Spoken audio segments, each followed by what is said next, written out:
Cubs Cast Corral. Yeah! Welcome to the Cubs Cast Corral, a 5-minute roundup of some of the best Cubs podcasts on the planet.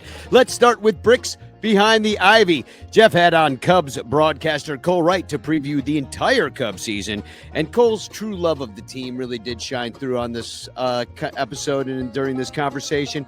He thinks they're a better squad than last year, but he also sees some shortcomings, like, for example, needing maybe an extra bat and an extra arm. And the guys really like Gage Workman. Hey, so do I. On the Fly the W podcast, sayonara to Fly the W. It sounds as if they might have recorded their last show. Maybe, I don't know. I've texted Crawley to find out, but we can be sure that Crawley is not done talking about the Cubs, because he did suggest everybody go follow Crawley's clubhouse.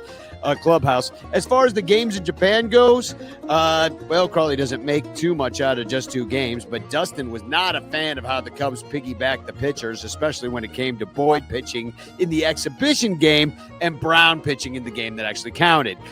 Crawley revealed his top 5 moments in Japan, with number 1 being the fans singing and chanting. That was pretty cool, definitely.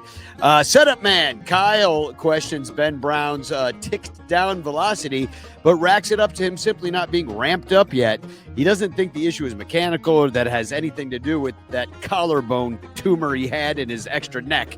Simply stated, he thinks these Japan games are just happening too early in the season and is not a fan. On the Recap podcast, Gordo and Cap get heated over how franchises are valued and says a strike is imminent and we could lose a full season. Guest Jesse Rogers says the floor and the ceiling has been raised on the Cubs, but Gordo isn't so sure and thinks we'll know how good the Cubs are by April 28th after they run through the gauntlet of the toughest April in baseball. On Northside territory, Sahadev and Patrick talk about how the Cubs have made real inroads in wooing Japanese players, and it all started with Yu Darvish, who we traded for a bunch of teenagers. They pointed out that 2/3 of the league aren't even engaged with Japan, but also that the reason the Cubs do it is that they get great players on the cheap, which if you look at Shota and Seiya's contracts is true. Bleacher Nation, Brett and Michael, who is expecting baby number 2 in a week, said it certainly would have been nice to have Yamamoto and Sasaki on the Cubs in these games, and asked, is there anyone in the Dodgers you wouldn't switch out for their Cubs counterpart? They commented that Suzuki looked a little in between on some of those at-bats and that Shaw looked overmatched, but fast when running the bases.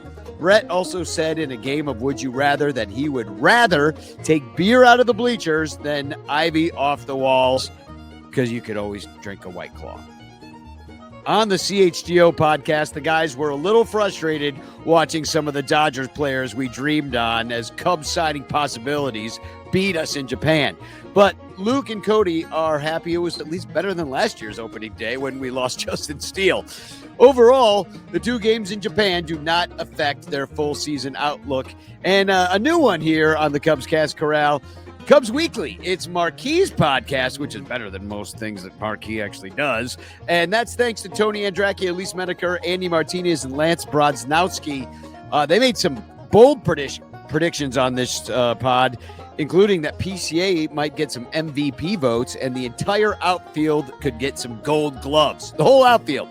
They felt like the Dodgers series was disappointing considering the good vibes they had going into Japan coming from camp. But they called this a make or break year for the Cubs players and their personnel. And that, my friends, has been your Cubs Cast Corral.